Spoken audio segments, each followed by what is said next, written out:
Listen to what happens that day. On the 28th, is that the day when the money lands on the account? 20 what? 20 what?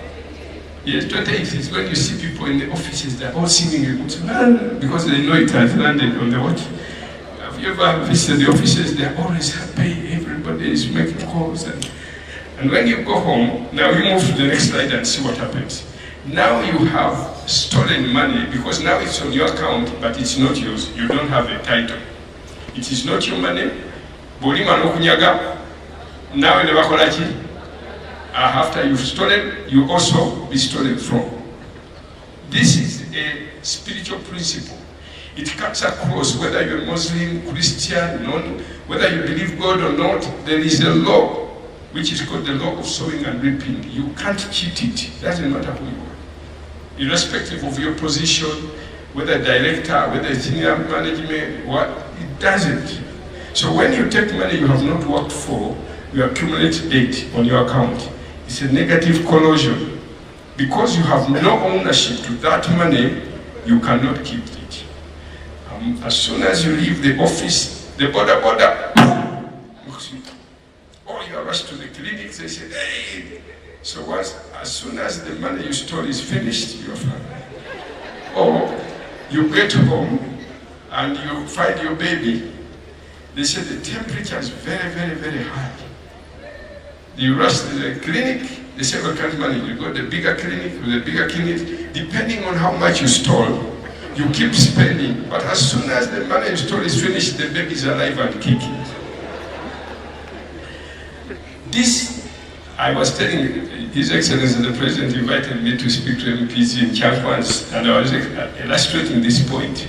And I said to MPs, you keep coming in Parliament, signing and walking out, signing and walking. For you, if you steal big, you lose it big. So for you, when you go to the hospital, they say, hey, you can't manage this, you have to go to Aga Khan in Kenya. So you go to Nairobi, they say, this one is tough, you have to go to India. Until the whole money you stole is finished, then you're back home. So kindly tell your neighbor, when you steal big, you lose it big. In foreign operations, so they say, hey, this one, we cannot manage it here. You have to take it to Germany. Then you know you stole it in Deutsche Marks. Now that is what is happening to so many of our workers.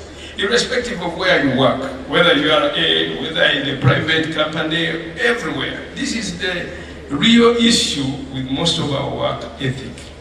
So foreign operations, at the end of the month, your mother-in-law visits.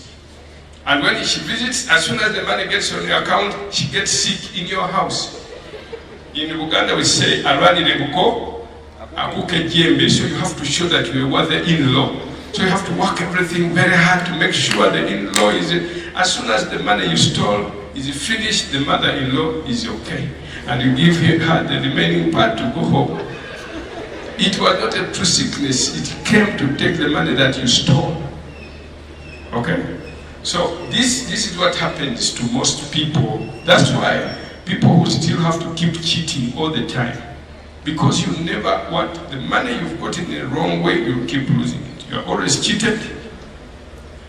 Or the insurance refuses to pay you and you lose it. Wrong computing, your salary went to another name. You buy a piece of land and you find you bought air. You spend years in court, you still lose the case. And you lose even the money from the lawyer. You buy a problematic car. Have you noticed people who are always in the garage during the end of the month? Don't look there if they're here, don't look there. But that is one way. Move to the next slide. So you are always, at the end of the month, there is a reckoning, whether you know it or not. I want you to keep noticing this, because it cuts across, irrespective of religion. Because God is in charge. So you start a business, you bring a simple relative from the village, a young girl, you think she's innocent, kumbe she's smart, and she steals your business. You don't lend a close friend and refuses to pay you or fails to pay you. Genuine reasons fails to pay you, so you lose it. Chronically, you are always in debt. chronic financial loss, paying unnecessary interest, even losing the collateral. You have no peace, you're never satisfied, you're not contented. That's why thieves have to go to what? Stealing all the time.